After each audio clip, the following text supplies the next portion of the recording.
Welcome to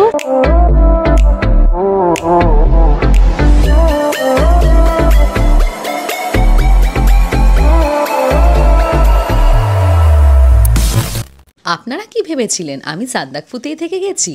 না না, নিচেও নেমেছি আর কটা জায়গা ঘুরেওছি কলকাতা ফেরার আগে। কিন্তু তার আগে আপনাদের সবাইকে জানাই শুভ বিজয়া। হোপ সবার পুজো খুব ভালো কেটেছে। এবার তাহলে পাহাড়ে ফেরা যাক।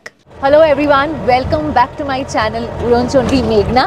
এত নড়বড়ে কেন সকাল সকাল? কেন যে আমরা সান্দাকফু ছেড়ে এখন নিচে যাচ্ছি। প্রথমে মানিয়াভাঞ্জন যাব, তারপরে ওখান থেকে আবার গাড়ি নিয়ে যাব লেপচা জগৎ। তো এই ব্লগে আপনাদেরকে দেখাবো লেপচা জগৎ। তার আগে যেটা আপনাদেরকে করতে হবে হলো লাইক অ্যান্ড শেয়ার করতে হবে ভিডিওটা, অ্যান্ড অলসো চ্যানেলটাকে কিন্তু সাবস্ক্রাইব করতে একদমই ভুলবেন না। পাশে একটা বেল আইকন দেখবেন, ওটা কিন্তু ক্লিক করে দেবেন, তাহলে আমি যখনই আপলোড করব কোনো ভিডিও ওটার আপনারা নোটিফিকেশন পাবেন। এখন তো পুরো মাথা ঘুরতে ঘুরতে যাব, পুরো রোলার কোস্টার রাইড। দেখতে থাকুন। আগের দিনের ব্লগটা যেখানে সান্দাকফু ওঠাটা দেখিয়েছিলাম ওটা কিন্তু দেখে নেবেন, ওপরে লিঙ্ক দেওয়া থাকলো আর ডেসক্রিপশন বক্সেও সব লিঙ্ক থাকবে। ইন্ডিয়ান টাইমিং এ 9টা বাজে আর আমরা আমাদের জার্নি শুরু করলাম। সান্দাকফুর সানরাইজ হোটেল ছেড়ে বেরিয়ে গেছি। যারা আগের এপিসোড দেখেননি কোনো অসুবিধা নেই, আমি ওপরে লিঙ্ক দিয়ে রাখলাম যাতে বুঝে যান যে সান্দাকফুতে আমরা কোথায় ছিলাম আর কেমন কাঞ্চনজঙ্ঘার সানরাইজটা এনজয় করেছি। বেরোনোর আগে ঝটপট ইনক্লুসিভ ব্রেকফাস্ট করে নিলাম। ব্রেকফাস্ট করতে এসেছি। ব্রেকফাস্টে কি কি অপশনস আছে? ব্রেকফাস্টে আছে টোস্ট করা ব্রেড, ওদের এখানকার দেশি ডিম, বয়েলড এগ, নুডলস আছে, পোহা আছে আর একটা স্যুপ আছে। আমি শুধু নুডলসই নিয়েছি, কেন সকালে আমি একটু তেল থুকপা খেয়েছিলাম, আমার রাতের থুকপাটা খেয়ে দেখি, তারপরে আজকের দিনটা স্টার্ট করা যাবে। চেক আউট করে নিয়েছি, আমরা বেরিয়ে গেলাম। এখানকার কিন্তু যারা আছে খুব ফ্রেন্ডলি, খুবই ফ্রেন্ডলি, খুব ভালো, খুব মজার। আপনারা যদি একটু নিজে বেশিক্ষণ বসেন, মেশেন, বা ওরা এমনিও খুব প্রোঅ্যাক্টিভ, খুব হেল্পফুল, নিজের থেকে এসে নিজেরাই বলছে কি দরকার কি না দরকার। খুব ভালো লেগেছে আমার সানরাইজ হোটেলের স্টাফ। সান্দাকফু থেকে মানিয়াভাঞ্জন 31 কিলোমিটার। এবার কিন্তু পথটা আর অচেনা না। অন্য জায়গায় পথ একবার চেনা হয়ে গেলে ওই এক্সাইটমেন্টটা থাকে না, কিন্তু পাহাড়ের এটাই বেশ ভালো লাগে যে যতই চেনা পথ হোক ওখান দিয়ে বারবার যাতায়াত করতেও কিন্তু প্রথমবারের মতনই এক্সাইটমেন্ট থাকে। সান্দাকফু যেমন উচ্চতাতে, যেখান থেকে কাঞ্চনজঙ্ঘা আর মাউন্ট এভারেস্টের দারুণ সানরাইজ দেখা যায়, ওইরকমই এটার আরও অনেক পপুলারিটি আছে। ওয়েস্ট বেঙ্গলের সব থেকে উঁচু পয়েন্ট, আর তার সাথে এটা শেয়ার করে ইন্ডিয়া আর নেপালের বর্ডার। যেমন আছে এখানে ভোরে রোডোডেনড্রন ফুল, ওইরকমই আছে এখানে একটা খুব বিষাক্ত গাছ যেটাকে বলা হয় পৃথিবীর সব থেকে পয়জনাস প্লান্ট। সাইন্টিফিক নাম হলো অ্যাকোনেটাম ফেরক্স। আজকে রোদ্দুরটা যা উঠেছে না, কালকে যা দেখেছি তার থেকে বেশি সুন্দর লাগছে। নামাটা একটু বেশি ডিফিকাল্ট, কেন যে রাস্তা খারাপ, বাট দেখতে অপূর্ব লাগছে। আজকে আকাশ পুরো পরিষ্কার, যত নিচে নামছি তত তো পাহাড় গাছে ভর্তি, পুরো সবুজ। এখন আমরা যে রাস্তাটা দিয়ে যাচ্ছি ওটা হলো পুরোপুরি নেপালের। তো সান্দাকফু থেকে নেমে এসে প্রথমে তো আমরা ছিলাম নেপালে, দিয়ে নেমে এসে ইন্ডিয়ার রাস্তা দিয়ে যাচ্ছিলাম, দিয়ে পিকিভাঞ্জন থেকে একটা রাস্তা চলে যাচ্ছে হলো ইন্ডিয়াতে, একটা হলো নেপালে। নেপালের রাস্তা ধরেই নিচে যাচ্ছে। তো ইন্ডিয়া যে রাস্তাটা ওটা লম্বা রুট, তাই জন্য আমরা ওইটা না নিয়ে নেপালের রাস্তাটা নিয়েছি, যেটা হলো একটু ছোট ওইটার সাথে কম্পেয়ার করলে। সান্দাকফু যাওয়ার সময়ও আপনাদেরকে দেখিয়েছিলাম এই গ্রামটা। এই গ্রামটার নাম হলো চরি চক। আমাদের ড্রাইভার দাদা জানালেন যে আমরা যখন সান্দাকফুতে ওভারনাইট স্টে করি তখন সব ড্রাইভাররাই এই গ্রামটায় এসে থাকে। চরি চকের পরে আর 6 কিলোমিটার এরম বাজে রাস্তা, এরম রোলার কোস্টার রাইড, তারপরে ভালো রাস্তা। কালাপোখরির পর থেকে পুরোপুরি ভালো রাস্তা।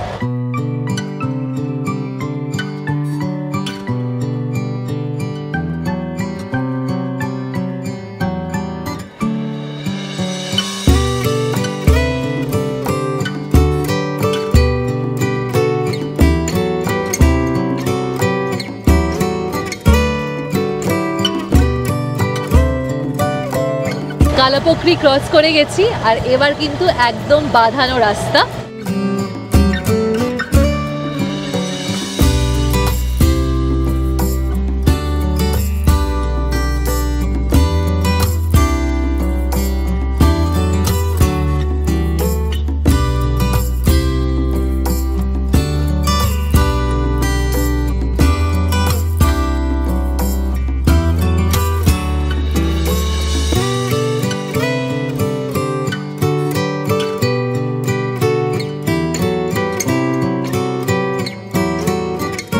10:16 বাজে আর আমরা গৈরিবাস পৌঁছে গেছি। যখনই আমাদের গাড়িগুলো যেই পোস্টগুলো দিয়ে আমরা কালকে এসছিলাম ওগুলো দিয়ে বেরোচ্ছে, আমাদের যে কালকের এন্ট্রি ছিল ওগুলোতে কিন্তু আবার আউট করতে হচ্ছে, মানে আউট সিগনেচার করতে হচ্ছে যে আমরা সান্দাকফু ছেড়ে চলে এসছি। তো ওইরকম ভাবে দেখতে গেলে সিঙ্গালিয়া ন্যাশনাল পার্ক ছেড়ে আমরা বেরিয়ে যাচ্ছি। অ্যান্ড ইয়েস, আমাদের ভাগ্যে রেড পান্ডা জোটেনি, খুব রেয়ার, কেন ওরা আরো ভেতর দিকে থাকে অ্যান্ড ওরা কিন্তু এন্ডেঞ্জার্ড স্পিসিস। বাই চান্স যদি আপনারা ভাগ্য করে দেখতে পারেন, প্লিজ ওদের কিন্তু কোনো ক্ষতি করবেন না বা ওদেরকে কিছু খাওয়াতে যাবেন না, কিছু করবেন না, কেন ওরা অলরেডি কিন্তু এন্ডেঞ্জার্ড। কি ভালো লাগছে, আমি এখানে ভিডিও নিতে পারছি না, জোরে হাওয়া দিচ্ছে আর আমাদের ইন্ডিয়ার ফ্ল্যাগটা পুরো উঠছে। ভিডিও কেন নিতে পারবো না, কেন ভেতরে হলো এসএসবির ক্যাম্প আর ওখানে ভিডিও করা অ্যালাউড না, বাট খুব সুন্দর লাগছে দেখতে। এখন আমরা ক্রস করছি তুমলিং। যাদের যাদের মনে আছে, সান্দাকফু ট্রিপের যেটা ফার্স্ট স্টপ ছিল আর এখানে আমরা ছিলাম প্রথম রাতে। ওই যে ডান দিকের বাড়িগুলো দেখছেন বা হোমস্টেগুলো, ওইটা কিন্তু নেপাল, আর যেদিক দিয়ে আমরা চলে যাচ্ছি ওইটা হলো ইন্ডিয়া। তুমলিং হলো অপূর্ব সুন্দর। যারা যারা তুমলিং এর ব্লগটা দেখেননি, নো প্রবলেম, ওপরে লিংক দিয়ে রাখলাম, প্লিজ দেখে নেবেন। তুমলিং এর সবুজ পাহাড় আর মেঘমার মেঘে ঢাকা পাহাড় ক্রস করে আমরা চলে গেলাম মানভঞ্জনের দিকে। মেঘমা ফেরার সময় কিন্তু মেঘে ঢাকা ছিল না। এত সুন্দর জায়গা ছেড়ে যেতে একটু তো খারাপ লাগে, কিন্তু এই আশায় ফিরছি যে খুব তাড়াতাড়ি আবার আসবো সান্দাকফু। আর ইচ্ছা আছে যে নেক্সট বার যখন সান্দাকফু আসবো ট্রেক করে আসতে পারি। আর একটাও ইচ্ছা আছে, ভবিষ্যতে যদি ভালো ইউটিউবার হতে পারি, নিশ্চয়ই একটা গ্রুপ ট্রিপ সান্দাকফুতে করা যাবে। নিজের ইচ্ছা আমি সহজে কাউকে জানাই না, এই ইচ্ছাটা জানালাম কেন হয়তো আপনারাই এটা পূরণ করাতে পারবেন। 11:36 বাজে আর আমরা মানিভঞ্জন কিন্তু পৌঁছে গেছি। বেশ তাড়াতাড়ি উনি চালিয়েছেন, ওয়েদার আজকে একদম দারুণ। এবার আমরা এই গাড়ি ছেড়ে আস্তে আস্তে দেখি কি পাই। নেমে গেছি আমরা আমাদের ল্যান্ড রোভার থেকে, সেই 1957 এর ল্যান্ড রোভার। তো এখানেই আমাদের সান্দাকফুর আর তুমলিং এর যে সফরটা ওটা শেষ। এবার আমরা এগিয়ে যাবো লেপচা জায়গাতের দিকে। একটু সময়ের জন্য যে মানিভঞ্জনে দাঁড়িয়েছিলাম দেখে সত্যি অবাক হয়ে গেলাম। ভাবতে পারছেন, একটা ড্রেন আর একটা দোকান আলাদা করে দিচ্ছে ইন্ডিয়াকে আর নেপালকে। যেদিক দিয়ে গাড়িগুলো চলে যাচ্ছে ওইটা হলো ইন্ডিয়া, আর বাঁ দিকে যেদিকে সিঁড়ি দেখতে পাচ্ছেন ড্রেনের ওই পারে, ওইটা হলো নেপাল। কিন্তু এখানে সবাই খুব মিলেমিশেই থাকে। একটা খুব মজার ব্যাপার সেটা হলো, এখন কিন্তু আমরা মানিভঞ্জন পৌঁছে গেছি, কিন্তু আমি যেই জায়গাটায় দাঁড়িয়ে আছি সেটা কিন্তু নেপালে। এক্ষুনি আপনাদেরকে একটা বোর্ড দেখালাম যেখানে লেখা আছে ইউ ওয়েলকাম টু নেপাল। আমি তাই জন্য জানলাম যে আমরা এখন আমাদের ড্রাইভারকে জানলাম যে আমাদেরকে সান্দাকফু থেকে নিচে এনেছে, যে মানিভঞ্জন আসলে পুরো ইন্ডিয়া। তাই জন্য ভাবলাম আবার ওয়েলকাম টু নেপাল কি করে হয়। একটা জাস্ট ড্রেন ডিভাইড করে দিচ্ছে এখানে, সেটা হলো ওই দিকটায় ইন্ডিয়া হয়ে যাচ্ছে আর ড্রেনের এই পারে যেখানে আমি দাঁড়িয়ে আছি সেটা হলো নেপাল। বেরিয়ে পড়েছি আমরা গাড়ি করে লেপচা জায়গাদের জন্য। দেখি কতক্ষণ লাগে, বেশিক্ষণ লাগার কথা না, লেপচা জায়গার একদমই কাছে তো, বাট রাস্তাটা সেই একটু কেমন একটা ছিল। তো যাওয়া যাক লেপচা জায়গা। মানিভঞ্জনের খারাপ রাস্তা দিয়ে বেরিয়ে আমরা উঠে গেলাম সেই হাইওয়েতে যেটা চলে যায় লেপচা জগৎ, আর রাস্তাও একদম দারুণ। কিন্তু লেপচা জগৎ ছিল পুরো মেঘে ঢাকা। ওপর দিকে রোদ্দুর ছিল কিন্তু নিচে মেঘ দেখা যাচ্ছিল। এবার বুঝতে পারছি কেন।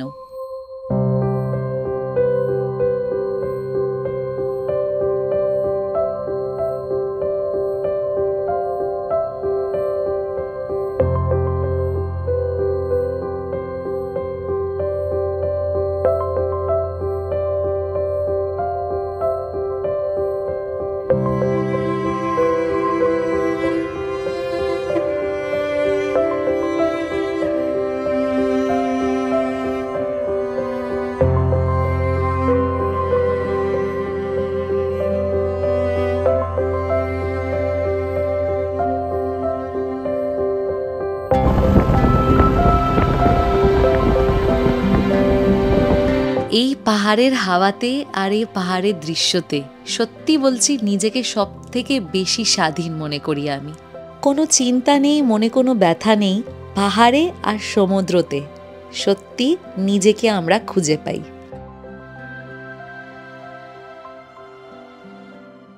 আমরা এসে গেছি হোমস্টেতে লেপচা জায়গাতে। আমরা বুকিং করেছি সিলভার পাইন হোমস্টে। এবার সব থেকে আগে বলে দিই, লেপচা জায়গাতে আরো অনেক পপুলার হোমস্টে আছে। আমরা সব কটাতে ফোন করেছি, কাঞ্চন কন্যা, গ্রিন ভ্যালি না কি একটা, অনেক অনেক কল করেছি আমি। একটাতেও রুম নেই, নট ইভেন ওয়ান রুম, সব বুকড।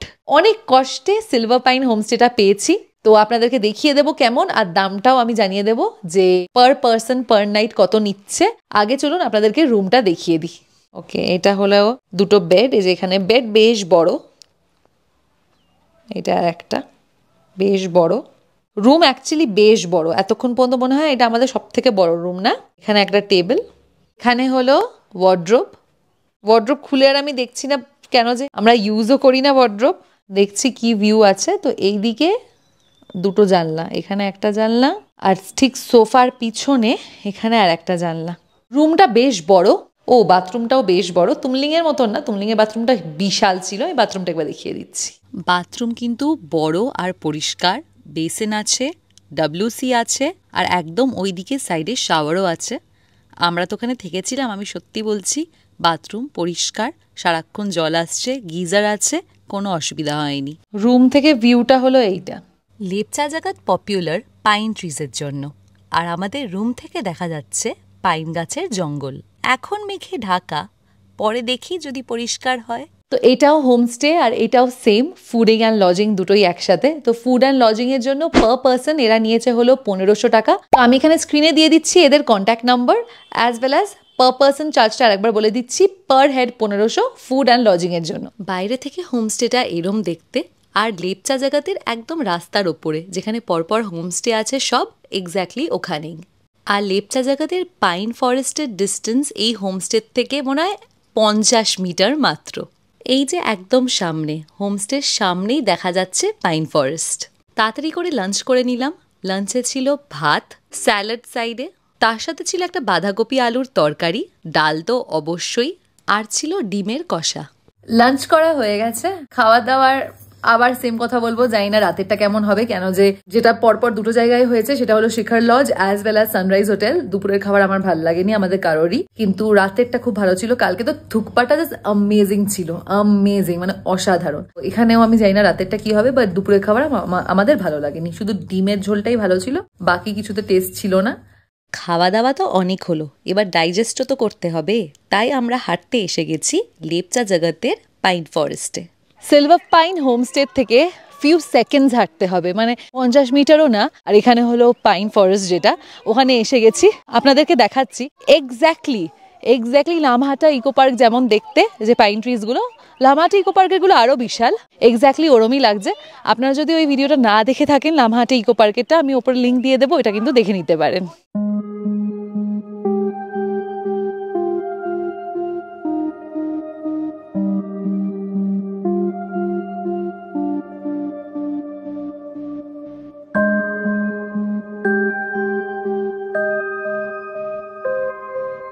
ওখানে সামনে যদি আপনি এগিয়ে যান, যখন আমরা মানিয়াবাজারের দিকে গেছিলাম সামনেই হলো টিকিট কাউন্টার, বাট যেহেতু আমরা আমাদের হোমস্টের সামনে দিয়ে উঠেছি, ওটা আরেকটু ভেতরে আসলে ভেতরে একটা ছোট্ট হাট মতন করা, ওখানে হলো ticket counter, per person 20 rupees. তো আমরা টিকিট নিয়ে নিয়েছি। আর একটা জিনিস বলে দিল, কালকে যদি আমরা সানরাইজের জন্য সকালে আসি, এই টিকিটটা নিয়ে আসতে।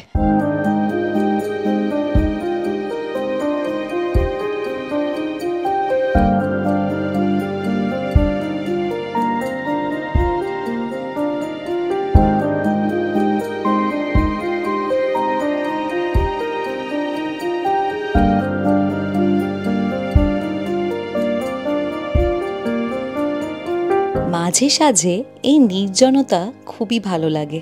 এত লোকের মাঝখানেও নির্জনতা খুঁজে পাওয়া খুবই খুশির ব্যাপার, মনটা হালকা করে দেয়।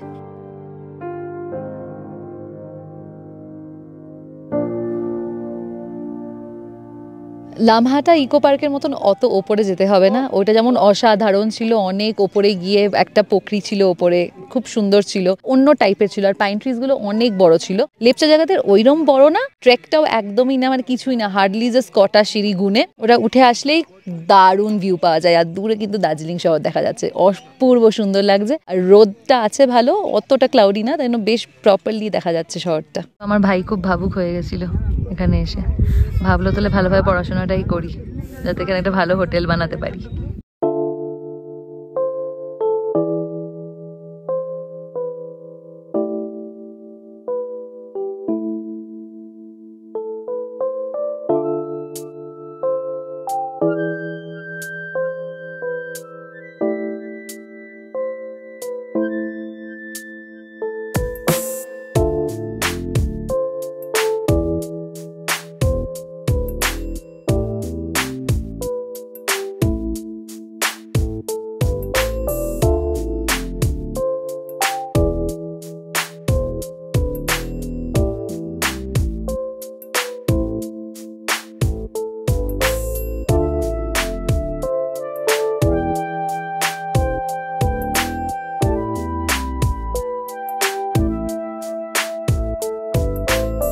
ভিউ পয়েন্ট থেকে নেমে এবার আমরা পাইন ফরেস্টের পাশ দিয়ে হাঁটা দিলাম, ভাবলাম যদি সুখিয়া পর্যন্ত যাওয়া যায়।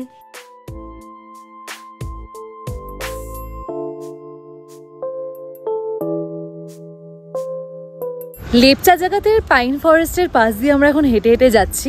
এখান থেকে সুখিয়া 4 কিলোমিটার, আর ওইদিকে যাওয়ার পথে লেপচা জায়গার থেকে ঘুম হলো 8 কিলোমিটার। লেপচা জায়গা খুবই সুন্দর, পুরো সবুজ, এয়ার কোয়ালিটি ভালো, অক্সিজেন অনেক পাবেন, আর এত সুন্দর পাইন ট্রিজ, জঙ্গলে অসাধারণ লাগছে। কিন্তু যারা শিতং, অহলধারা, তিনচুলে, লামহাটা ইকো পার্ক ঘুরে এসছেন তাদের কিন্তু আহামরি কিছু লাগবে না। যেখানে লেপচা জায়গাদের বোর্ডটা আপনাদেরকে দেখালাম, লেপচা জায়গা শুরু হয় এখান থেকে। এই যে কার্ভটা আমি নেবো, এই কার্ভটার থেকে ওখানে দেখতেও পাবেন যেখানে এক্স্যাক্টলি হোমস্টে গুলো শেষ হচ্ছে, ওখানে কিন্তু লেপচা জায়গাতে গ্রামও শেষ হচ্ছে।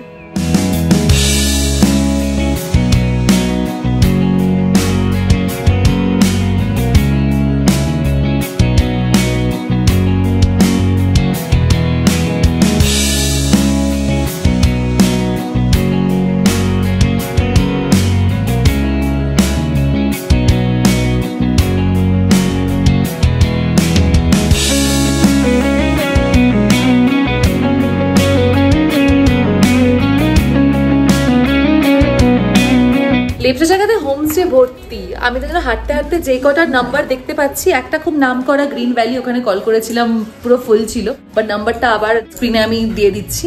এখানে যা যা আছে আমি সে কটার নাম্বার মোটামুটি দিয়ে দিচ্ছি। তো যেই কটা হোমস্টের নাম গুগলে আমি পেয়েছিলাম ওগুলোর সবেতে কল করেছি, বাট যেটা আমরা পেয়েছি সেটা হলো Silver Pine. But apart from দ্যাটও কিন্তু আমি অনেকগুলো এখানে ভেতরে দেখতে পাচ্ছি। ভেতরে মানে কি, রাস্তার ওপরেই, জাস্ট মনে করুন 2 পা ভেতরে নিতে হবে, দিয়ে ওদের বারান্দা শুরু হচ্ছে বা উঠোনটা শুরু হচ্ছে। তো ওইগুলোর কিন্তু নাম আমি গুগলে দেখিনি, তাই জন্য যেগুলো আমার চোখে পড়ছে ওগুলো আমি ডেফিনেটলি দেখে স্ক্রিনে দিয়ে দেবো, যাতে আপনারা নাম্বারটা পান আর আপনারা কন্ট্যাক্ট করতে পারেন। অ্যাট দ্য সেম টাইম সন্ধ্যাবেলা খাবারের জন্য আমরা এখানে এসছি, আমরা এখন খাবো না, চিকেন মোমো প্যাক করিয়ে নিচ্ছি। লেপচা জায়গাতে এই ছোট্ট গ্রাম পপুলার এই পাইন ট্রিজের ফরেস্টের জন্য, আর এই জায়গার উচ্চতা হলো 2123 metres above sea level. Darjeeling থেকে মাত্র 19 কিলোমিটার দূরে অবস্থিত এই লেপচা জায়গাতের গ্রাম।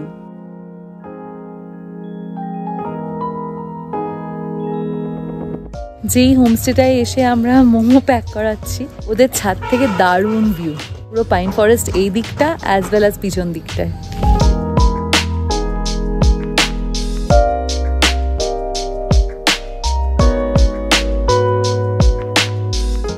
মোমো তো আমরা এসে খেয়ে নিয়েছি, অ্যান্ড এবার আমরা ওয়েট করছি যে আমরা ডিনারে যাব। অলরেডি 8:30 একবার এসে বলে গেছে, এবার আমরা বললাম আমরা 9টা নাগাদ যাবো। ডিনারে সেই রুটি আর চিকেন আছে, গিয়ে দেখবো কেমন, আপনাদেরকেও দেখাবো।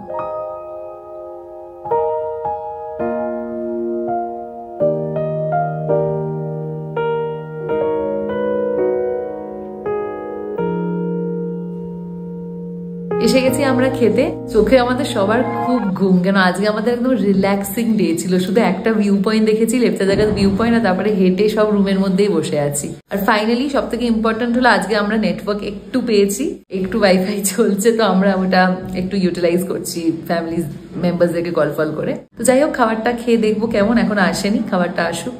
রাতে ভাত আর রুটি দুটো অপশনই আছে। আমরা বলে রেখেছিলাম রুটি। রুটির সাথে দিয়ে গেছে আলু ভাজা আর একদম বাঙালি স্টাইলের মাংসের ঝোল। মাংসের রং দেখে বোঝা যায় যে ভালো হয়েছে নাকি না। বাহ, খুব ভালো বানিয়েছে। অনেকদিন পর, কেন এই কদিন যে খাবারগুলো খাচ্ছিলাম, বললাম যে দুপুরে তো ঠিক পড়তে পারছে না, রাতের গুলো একটু চাইনিজ নেপালি খাবার, ওগুলো খুবই ভালো হচ্ছিল। অনেকদিন পর এখানে বাঙালি টেস্টের যে আমাদের মাংসের ঝোল হয় ওরম খাচ্ছি, একদম মাংসের গ্রেভি, তো ভালো লাগছে, ভালোই বানিয়েছে বেশ। গুড মর্নিং সবাইকে। কালকে রাতে তো ডিনার করে ঘুমিয়ে পড়েছিলাম, ওইটা ব্লগ করিনি অবভিয়াসলি। আজকে আমি ব্লগটাকে এন্ড করছি, আর আপনাদেরকে এটাও জানাচ্ছি যে আজকে সকালে কিন্তু আমরা বেরিয়ে যাচ্ছি দার্জিলিং এর জন্য। আমাদের রুম থেকে দূরে দেখা যাচ্ছে দার্জিলিং, আর জানি না কেন দার্জিলিং এর ওপরে কিন্তু পুরো মেঘ হয়ে, বৃষ্টি যেন আবার না হয়। তাহলে এই পাইন ফরেস্টের সুন্দর ছোট্ট গ্রামকে আলবিদা জানিয়ে চলুন আমরা চলে চলি দার্জিলিং এর দিকে। তাহলে দার্জিলিং আপনাদের দেখাবো আমি পরের ব্লগে, আর তার আগে আপনারা লাইক, শেয়ার অ্যান্ড সাবস্ক্রাইব করতে কিন্তু একদমই ভুলবেন না।